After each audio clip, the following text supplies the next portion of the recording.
Think you know Minnesota? I'll tell you, there is a lot more here than snow, lakes, and hot dish, although we do have plenty of that. Today, I am going to pull back the curtain and reveal 10 hidden things about Minnesota that you did not know. For example, our fantastic hidden foodie scene. Why you can make the argument Minneapolis is second only to New York City when it comes to live theater, and why winter here is practically a sport. And if you stick around till the end, I am going to have a little fun and show you Minnesota's singular most versatile word when it comes to vocabulary. You're not going to want to miss this one, guys. Stick around.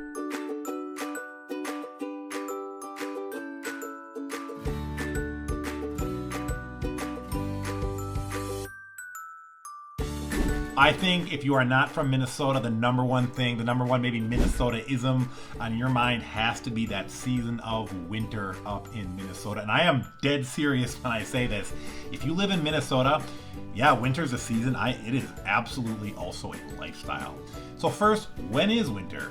I am always going to be honest with you guys in these videos. My theory is I provide objective information. You make the decisions best for you. So I'd love to tell you, oh, it's only winter for 2 months out of the year here. That'd be bull something. Winter, obviously it varies a little bit, but I'm going to call winter kind of from mid to late November to December, to January, to February, to March, April, mid-April. It can flirt with May. So we're going to say winter is roughly 5.5 months of the year. Point being, that's a big chunk of the year. It's not a couple months, so if you live here, you've got to learn to embrace it. And how does Minnesota do that? There's a small portion of the population, we call them psychopaths, that even will tell you they love winter. The elusive Trevor, my business partner, part of the team who I tease on all these videos that this guy loves winter. What do? They get after it. They get into snowmobiling, cross-country skiing. There are sled dog races, ice fishing. Some people might call that ice drinking, but ice fishing. And then after that, there is a whole big host of winter festivals here in the Twin Cities.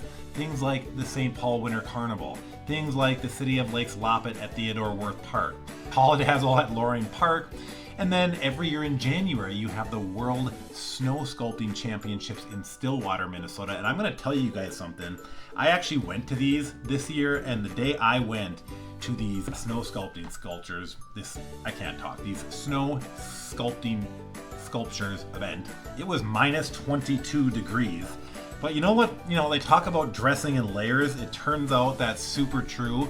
I put on tons of layers that day that I went. A head protector, a big old hat, and then some goggles just to cut the wind. And I will tell you, if you dress appropriately, besides looking amazing, and I mean it, besides looking amazing, you are also going to be nice and warm. So dress appropriately. It's true what they say. Dress in layers. So as you can see, we have swapped our stylish winter garb for this sleek summer look. Boy, sometimes I just think we should change the name of this company of Faces Made for Radio Real Estate, but that's a different story. So let's talk about cabins in Minnesota, because it is a way of life. Heading up north is literally practically a religion in Minnesota. Weekends at the lake is where memories are made, and if you live here at some point, you're going to get invited along. So Minnesota itself has over 135,000 seasonal homes. About 108,000 of those are cabins, and about 80% of those are owned by locals. So that means roughly 1 million people, which is about 20% of our population, have cabin access. So when we say everyone has a cabin, when you consider, I can't ever say the word, familial, when you're connected by family, almost everyone has a cabin or has access to one. And I think that is one of the most unique parts about living in Minnesota is the cabin culture. You ask any Minnesotan, and I am dead serious, you ask people in the summer what they're doing, and they're going up north. Code for, we're going to the cabin. And hey, if this is your first time to our channel, thank you very much for joining us. My name is Chris. I've got a wicked case of RBF. My business partner, Trevor. We are just two guys with faces made for radio, living the life up here in Minnesota, and we love to get out into these communities and show you guys a little bit what life is like here in the great north. So if you haven't already, bang that bell below, subscribe. That way we can keep you posted on all the cool happenings and things going on up here around the Minneapolis and St. Paul Twin Cities. so you can stay in the know. Minnesota is perhaps known for nothing greater than being the land of 10,000 lakes. But it turns out that's actually selling ourselves short. So first question is, what does it take to be a lake in Minnesota? And according to the Minnesota Department of Natural Resources, an official lake in the state of Minnesota is any body of standing natural water that is 10 acres or larger, okay? So by that count, Minnesota actually has 11,842 lakes, a lot more than 10,000. And I'm gonna take a minute here. I spent a little bit of my life in Wisconsin. That's why I love you guys, but it's a love-hate relationship. And I always had it pointed out to me that, oh, Wisconsin's actually got way more lakes than Minnesota. Guess what, Wisconsin? First of all, California makes way more dairy than you. So that's number one, Wisconsin. And number two, in Wisconsin, you only need to be a body of water 2.2 acres or larger. So get out of here with your puddles, Wisconsin. Nobody wants to hear about your 15,000 puddles. This is the land of lakes. Now that we have that out of the way, I just had to get that off my chest. So we've got a lot of lakes and a few notable things about our lakes. Hennepin County, which is Minneapolis, and the location where most of our videos are filmed. Hennepin County all by itself has 129 lakes just by itself. Otter Tail County in Minnesota has the most lakes of any county at over 1,000 lakes. The largest lake contained entirely in the state of Minnesota is Red Lake, and that is over 288,000 acres. Great lake for fishing, by the way. And many of our most famous towns, like Wayzata, like Excelsior, are built around lakes, making waterfront living a big part of the local life. Minnesota is the land of woods and lakes, and there is outdoor opportunity like crazy. Tied to that, Minnesota is actually one of the country's most bike-friendly states, consistently landing in the top 5 nationally. We have over 4,000 miles of paved trails, over 2,100 miles of rail trails. In Minneapolis in particular, you've got the famous Midtown Greenery, you've got the Cedar Lake Trail, you've got the endless Grand Rounds Loop, super cool, check that one out. And up north in the state, you can find trails that are gonna be over 100 miles long. I'm not going to say the walking is quite as robust as the biking, but it's very similar. We've got a very robust walking trail system throughout the metro as well. So outdoor recreating is absolutely integrated into the fabric of Minnesota, and it's a huge part of life here in this great state. Okay, so the next thing we are going to talk about is neighborhood vibe, neighborhood culture here in Minnesota, because depending on where you are coming from in the country, this could also be news to you, and hopefully it's news to you in a good way. So Minnesota neighborhoods are generally pretty close-knit communities. I personally think that's a great thing. Who wants an anonymous neighborhood? But Minnesota neighborhoods, they host hundreds of block parties and festivals like National Night Out, annual ice cream socials, and art nights, and a whole lot more. This was a figure that caught me off guard. According to one website, nearly 39% of Minnesotans report being occasionally lonely. However, that was still well below the national average. And this just shows that Minnesotans do build a sense of community. As someone who has grown up in the Twin Cities, I've lived in Edina, I've lived in Minnetonka, and a few of these other communities, I can speak to this firsthand. Your neighbors generally take an interest in knowing you. It's the kind of place where if you're going to be out of town, you can ask John and Sally from across the street or down the block to probably come over and water your plants, maybe feed the goldfish, that kind of thing. All right, so as we are moving through our list of things you need to know about Minnesota, we are going to... You know what? Hang on one second. God dang it. All right, this was going to be a top 9 list about Minnesota, but it just became a top 10. So the next thing you need to know about Minnesota is the mosquito's not the damn state bird, okay? It's the loon. Stop it. Knock it off, Wisconsin. I'll tell you. Taking this back to a more serious note for a moment, and this might not be as fun as talking about drinking on the ice in winter or heading to the cabin in summer, but probably more important, and that is going to be the education system in Minnesota. You guys out there with kids and families that are considering a move to Minnesota, you can take, I think, a significant amount of peace of mind. Minnesota was ranked number 4 by US News and is consistently ranked very high for education within the country, boasting an 84% graduation rate. We take our schools very seriously. Top tier school districts like Wayzata schools, Minnetonka, Edina, just to name a few of the great ones. around the Twin Cities are leading the way in this department. And we've got a very progressive model and I would say forward way of thinking about our kids and doing what's best for them in Minnesota. In 2023, as an example, lawmakers boosted education spending by roughly $2.2 billion. That's a lot of money, but that works out to about $400 a student. And what this did was this added free school meals and early childhood supports, just really helping to bolster education all the way around in Minnesota. Another kind of cool thing, just as far as educational spending, nearly 1/3 of the state's general fund goes to education, and state formulas will adjust to support schools with higher needs. It's not a blanket operation or one size fits all. It's pretty adaptable and pretty nimble, and the result is a fantastic set of school districts and systems in Minnesota. This next one's kind of funny to me, and I have honestly learned a lot of this from a lot of you guys who have moved here from out of state, and that is the old axiom, maybe some of you guys have heard this, Minnesota nice. Everybody in Minnesota is nice. That's true. Minnesotans are genuinely super nice people. They will hold doors for you in the snow, cutting back to that. People will pull over and stand in the snowbank and help you push your car out of a snowdrift. People will apologize if you bump into them. So Minnesota nice, definitely a real thing. However, there is another side to this coin, and I like to call this the Minnesota passive aggressive. And this is also a real thing, and this is where a lot of you out-of-staters have filled me in on this being a thing. I have a client who stands out in mind in general from New York, and I'm not a New Yorker, but if you're living in the United States, New Yorkers will tell you like it is. No BS, cut right to it, tell you what's up. Okay? Minnesota is exactly the opposite here, just as an example of Minnesota passive aggressive. Minnesotans will never tell you if they don't like something or something is wrong. If you show your new car, your new shirt, or your new house to your Minnesotan friend and you're all excited to show them, and they say something like, that's interesting. That's code in Minnesotan for that sucks, or I don't like that, or that's code for something negative.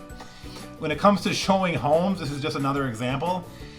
If your home is overpriced, for example, people will come through your home and they'll tell you how nice it is and what a great property it is and how nice your bathroom is, whatever it may be.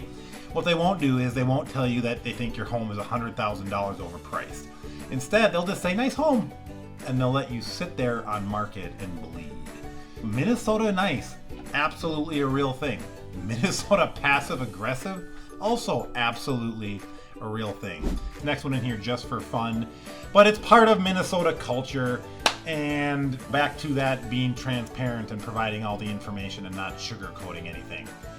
Minnesota sports, professional sports, they suck. Aside from the Minnesota Lynx, our WNBA team, who are quite fantastic and have, in the last handful of years, won a bunch of national championships.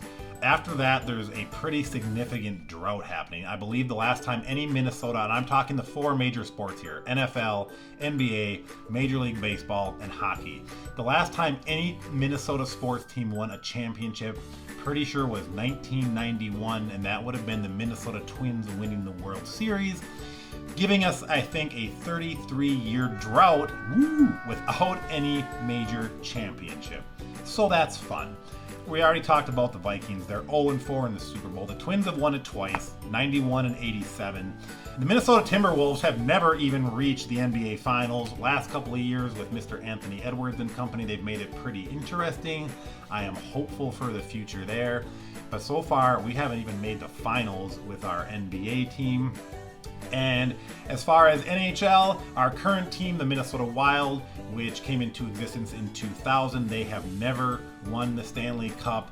Prior to them, we had the Minnesota North Stars, also never won a Stanley Cup. So, resilience. This adds to our resiliency here in Minnesota because we are taught to take losing in stride when it comes to our professional sports teams. All kidding aside, US Bank Stadium, the Viking Stadium, consistently ranked one of the best in the NFL. We've got some super cool venues. Target Field, also awesome.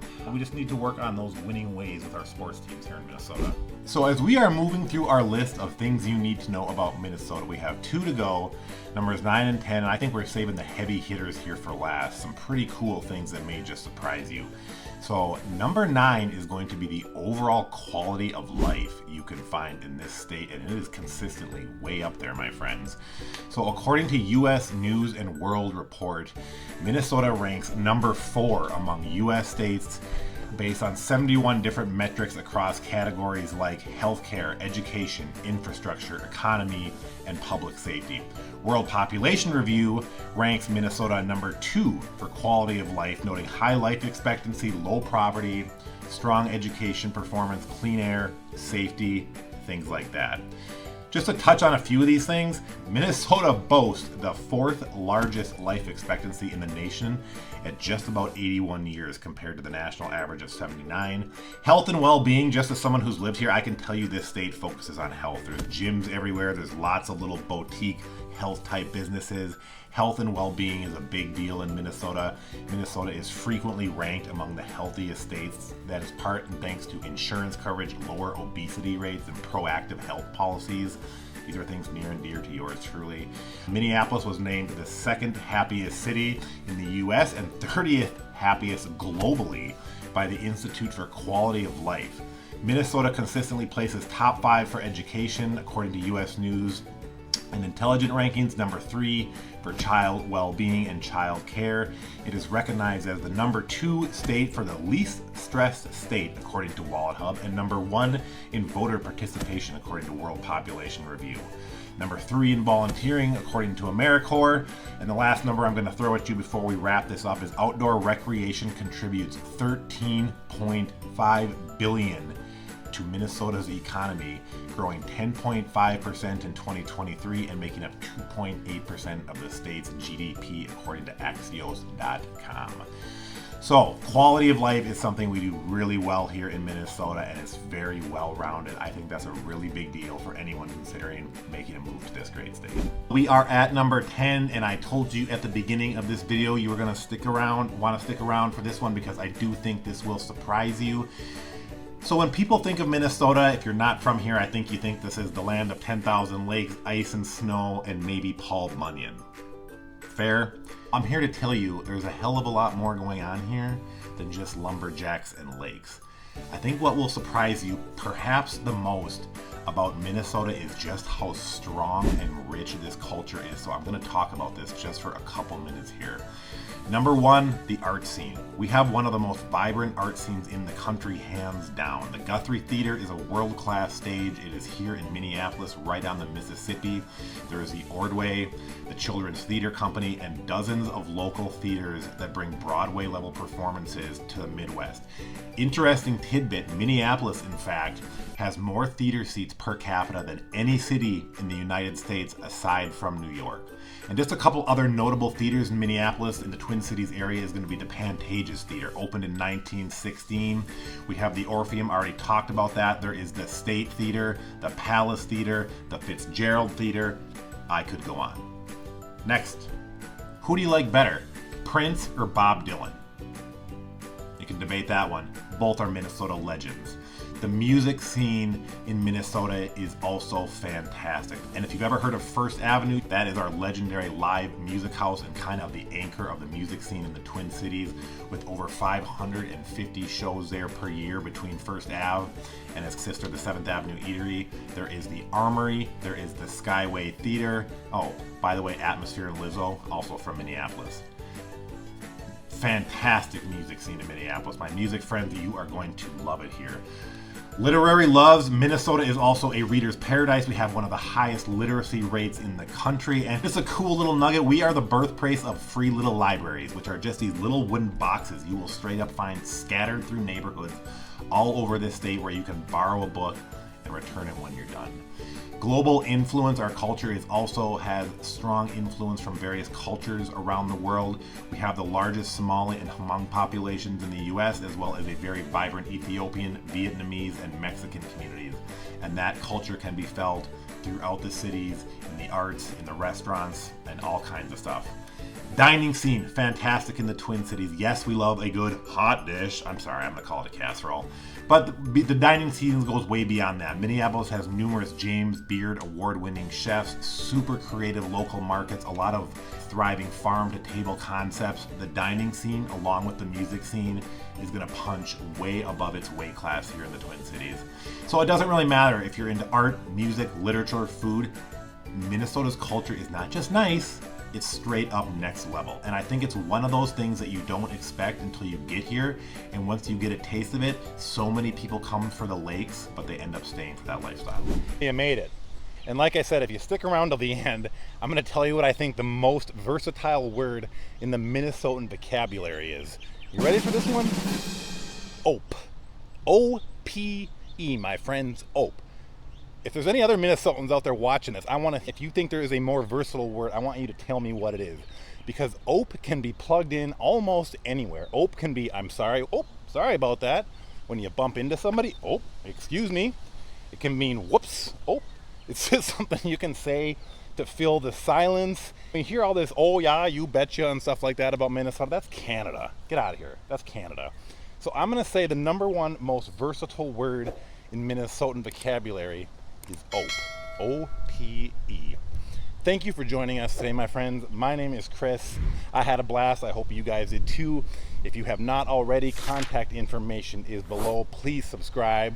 If there's something you guys want to see, drop it in the comments. We'd love to hear from you guys, and we'll see you on the next one real soon.